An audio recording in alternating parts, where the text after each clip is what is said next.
भारत माता शिव शक्ति अवतार ओम मंडली सच्ची गीता मुरली। ओम पिताश्री शिव बाबा याद है। 13 अगस्त 2025 प्रातः क्लास।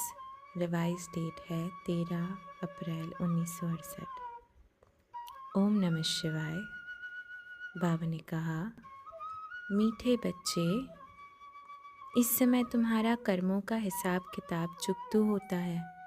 डरना नहीं है। बीमारी में भी मनुष्यों को भगवान की याद दिलाई जाती है ना। तुम हॉस्पिटल में भी जाकर नॉलेज दो तो 21 जन्म के लिए कब रोगी नहीं बनेंगे। ओम नमः शिवाय। अभी बच्चों के 2 क्लास होते हैं, यह अच्छा है। एक याद की यात्रा, जिससे पाप कटते जाएंगे, आत्मा पवित्र बनती जाएगी। दूसरा क्लास फिर होता है ज्ञान का।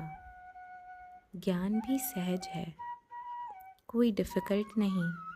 तुम्हारे सेंटर और यहाँ में फ़र्क रहता है। यहाँ तो बाप बैठे हैं और बच्चे हैं। यह मेला है बाप और बच्चों का, और तुम्हारे सेंटर में मेला लगता है बच्चों का आपस में। इसलिए बच्चे सम्मुख आए हैं।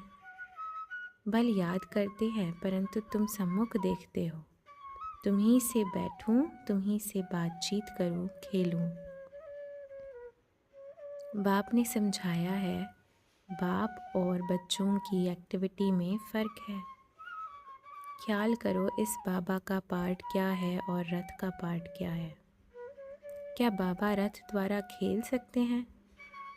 हाँ, खेल सकते हैं। जब कहते हैं तुम्हीं से बैठूं खेलूं, ऐसे नहीं तुम्हीं से खाऊं, क्योंकि वह खुद तो खाते नहीं। बच्चों साथ खेलना कूदना जैसे दोनों खेलते हैं। करते तो सभी कुछ यहाँ ही है तुम्हारे साथ, क्योंकि सुप्रीम टीचर भी है। टीचर का तो काम है बच्चों को बहलाना। इंडोर गेम होते हैं ना। आजकल तो गेम्स भी बहुत निकल गए हैं, भिन्न भिन्न प्रकार के। सभी से नामी ग्रामी है चौपड़ का खेल, जिसका महाभारत में भी वर्णन है, परंतु वह जुआ के रूप में है। जुआ वाले पकड़ते हैं। एक जुआ होती है गवर्नमेंट की पास की हुई, जैसे कि हॉर्स रेस है, उसमें भी बहुत दिवाला मार देते हैं। अभी यह भी भक्ति मार्ग से उल्टा रस्म निकली है। पैसे से खेलना जुआ कहते हैं। उनको बंद नहीं कर सकते, गवर्नमेंट भी है अनलॉफुल। बाहर में जो खेलेंगे उनको जुआ का रूप देंगे। क्लब में खेलेंगे तो उनको जुआ का रूप नहीं देंगे। ऐसे बहुत क्लबें हैं जहां हज़ारों की जुआ होती है। नेपाल में जुआ के 3 दिन मुकर्रर होते हैं। खास ऐलान निकलता है, जुआ ही जुआ। राजे राजवाड़े सभी जुआ खेलते हैं। यह आया कहाँ से? महाभारत से। दिखाते हैं दांव लगाया। स्त्री का दांव सच सच लगाते हैं। बाबा अनुभव से सुनाते हैं। कहते हैं, तुम जीता तो हमारी स्त्री तुम्हारे पास, अगर हमने जीता तो तुम्हारी स्त्री हमारे पास। यह सभी भक्ति मार्ग के, जिसको शास्त्र कहते हैं, उनसे बातें निकली हैं। मनुष्यों को पता नहीं है। अभी तुम जानते हो भक्ति मार्ग, पूजा आदि, यह सभी हद का सुख देने वाले मार्ग हैं। सच तो तब हो जब उनको जानते हो, नहीं तो झूठ ही झूठ है, जिसको अंधश्रद्धा, ब्लाइंड फेथ कहा जाता है। अभी यह तुम ही सुनते हो। साधु संत आदि कभी नहीं कहेंगे कि यह ब्लाइंड फेथ है। गाया भी जाता है, अंधे की औलाद अंधे। भक्ति मार्ग में है ही अंधश्रद्धा। व्रत नेम आदि सभी भक्ति मार्ग की बातें हैं। 7 रोज़ निर्जल रहते हैं, खाना भी नहीं खाते। इसको तो हट कहेंगे ना। प्राप्ति कुछ भी नहीं। अगर भक्ति मार्ग में प्राप्ति होती भी है तो अल्पकाल के लिए। यहाँ तो तुम बच्चों को सभी कुछ समझाया जाता है। भक्ति मार्ग को कहा ही जाता है धक्का खाने का मार्ग। ज्ञान मार्ग है सुख का मार्ग। तुम जान गए हम सुख का वर्षा बाप से ले रहे हैं, इसलिए भक्ति मार्ग में भी याद करना एक की ही पूजा अव्यभिचारी पूजा है। वह फिर भी अच्छी है। सतो रजो तमो तो होते हैं ना, भक्ति में भी सतो रजो तमो गुणी होते हैं। सबसे ऊंचते ऊंच सतोगुणी है शिव बाबा की भक्ति। शिव बाबा ही आकर सुखधाम बच्चों को ले जाते हैं। उस बाप को ही ऋषि मुनि आदि कोई भी नहीं जानते, ऑर्फन हो गए हैं। रचयिता बाप को और रचना के आदि मध्य अंत को कोई नहीं जानते, तो ऑर्फन ठहरे ना। इनको कहा जाता है ऑर्फन दुनिया। ऑर्फन उनको कहा जाता है जो बाप को नहीं जानते हैं। बाप को पत्थर ठिक्कर भित्तर में सब जीवों में कह देते हैं। कितनी ग्लानि है, कहते भी हैं यदा यदा ही धर्मस्य ग्लानिर्भवति भारतम, परंतु अर्थ को नहीं समझते हैं, परंतु अर्थ को नहीं जानते हैं। भगवान उवाच, तुमने हमारी बहुत ग्लानि की है, सबसे जास्ती बाप की ग्लानि की है, जो फिर सबसे जास्ती बच्चों की सेवा करते हैं, पावन बनाते हैं। उनको पुकारते भी हैं, फिर कहते हैं ठिक्कर भीतर में। इसको कच्ची गाली कहा जाता है। एक दो को कहते भी हैं, तुम्हारी बुद्धि तो जैसे ठिक्कर भीतर है। बल कितने भी साहूकार हैं, परंतु यह जो कुछ भी सभी है, सब अल्पकाल के लिए। यह तो सभी खलास हुए पड़े हैं।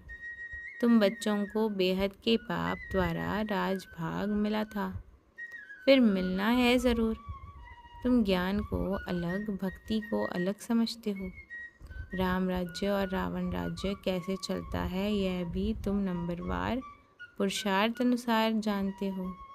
इसलिए पत्रे आदि भी छपाते रहते हैं, क्योंकि मनुष्यों को सच्ची समझानी भी चाहिए ना। तुम्हारा सभी कुछ है सच, बाकी सभी है झूठ। सच और झूठ बिल्कुल अलग है, इसलिए तुम पर्चों में भी छपाते हो। यह तो प्रश्न बनी है, उनसे पूरी सर्विस करनी चाहिए। सर्विस तो बहुत है, यह बैज ही कितना अच्छा है। सबसे बड़ा शास्त्र है यह बैज। अभी यह है ज्ञान की बातें, इसमें समझना पड़ता है। वह याद की यात्रा अलग है, उसको कहा जाता है अजपा जाप। जपना कुछ भी नहीं है, अंदर में भी शिव शिव नहीं कहना है, सिर्फ बाप को याद करना है। यह तो जानते हो शिव बाबा बाप है, हम आत्माएं उनकी संतान हैं। वही सम्मुख आकर कहते हैं मैं पतित पावन हूँ, मैं कल्प कल्प आता हूँ पावन बनाने। देह सहित देह के सभी संबंधों को छोड़ अपन को आत्मा समझ मुझ अपने बाप को याद करो तो तुम पावन बन जाएंगे। मेरा पाठ ही है पतितों को पावन बनाने का। यह है बुद्धि का योग अथवा संग बाप के साथ। संग से रंग लगता है ना, कहा जाता है संग तारे कुसंग बोरे।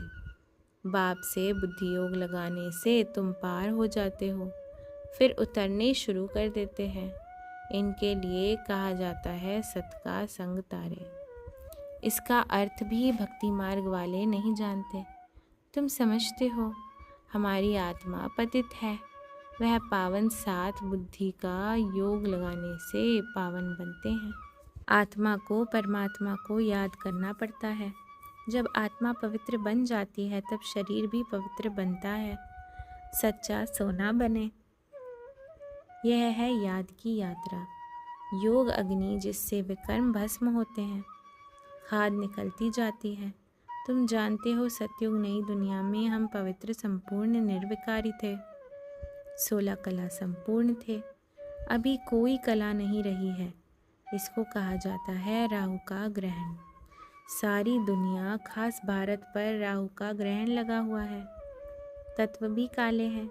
जो कुछ भी तुम इन आँखों से देखते हो सब काले ही काले हैं। लक्ष्मी नारायण राम सीता आदि की आत्माएं भी काली हैं इस समय। यथा राजा रानी तथा प्रजा सब काले हैं। श्याम सुंदर का अर्थ भी कोई नहीं जानते। कितने नाम मनुष्यों के रख देते हैं। अभी बाप ने आकर अर्थ समझाया है। तुम ही पहले सुंदर थे, फिर श्याम बने हो। ज्ञान चिता पर बैठने से तुम सुंदर बन जाते हो। फिर भी यह बनना है, श्याम से सुंदर, सुंदर से श्याम। उनका अर्थ भी बाप ने तुम आत्माओं को समझाया है। हम आत्माएं एक बाप को ही याद करती हैं। बुद्धि में आ गया है हम बिंदी हैं। इसको कहा जाता है आत्मा की रियलाइजेशन। फिर देखने के लिए इंसाइट। देखना व नहीं देखना यह तो समझने की बातें हैं। आत्मा को समझाना है मैं आत्मा हूँ, यह मेरा शरीर है। हम यहाँ शरीर में आकर पार्ट बजाती हैं। पहले पहले हम आते हैं ड्रामा के प्लान अनुसार।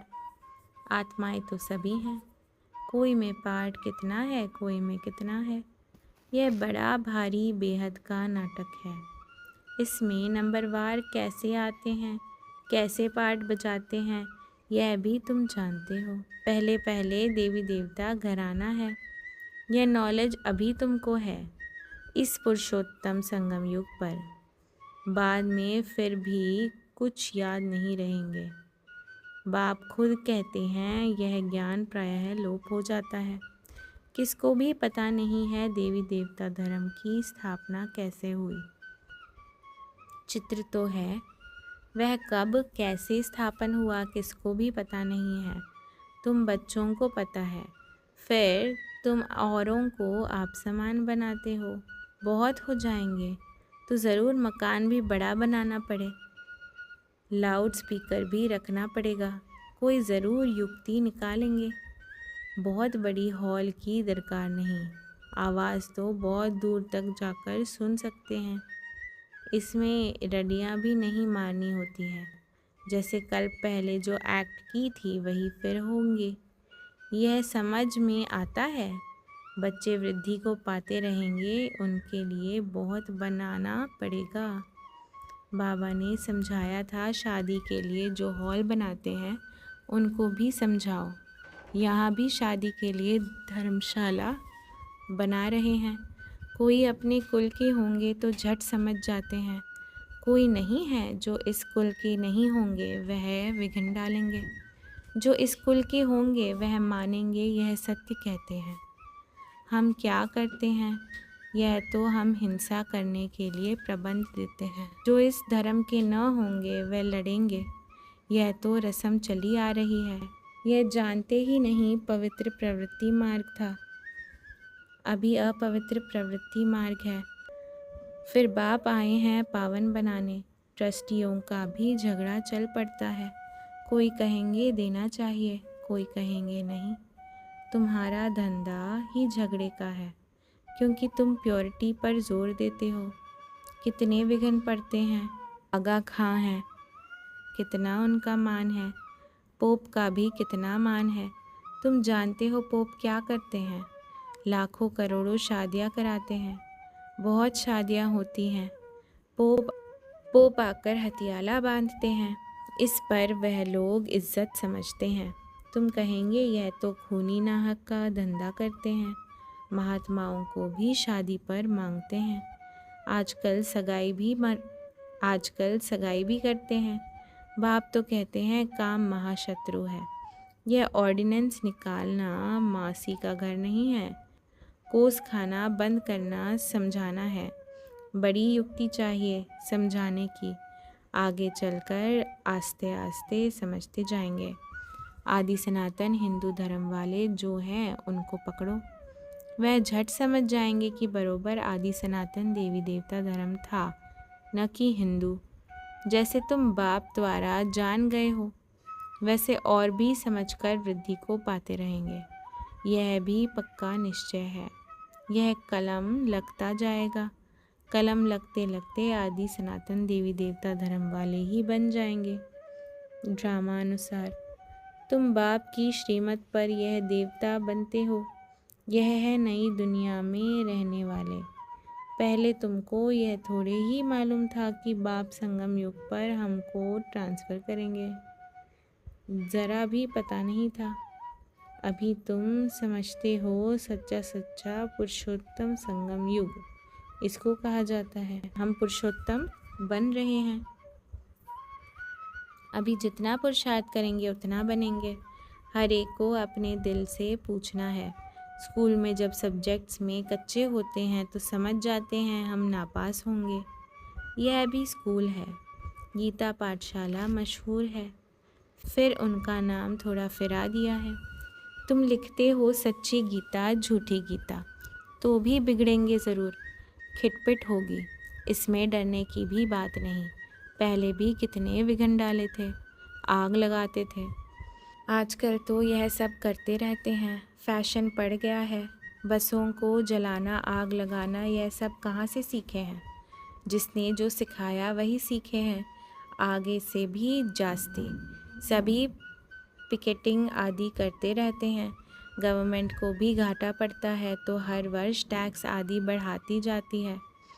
एक दिन बैंक के खाने आदि सभी खुलवाएंगे। अनाज आदि के लिए भी जांच करते हैं, कहाँ सस्ती तो नहीं रखी है।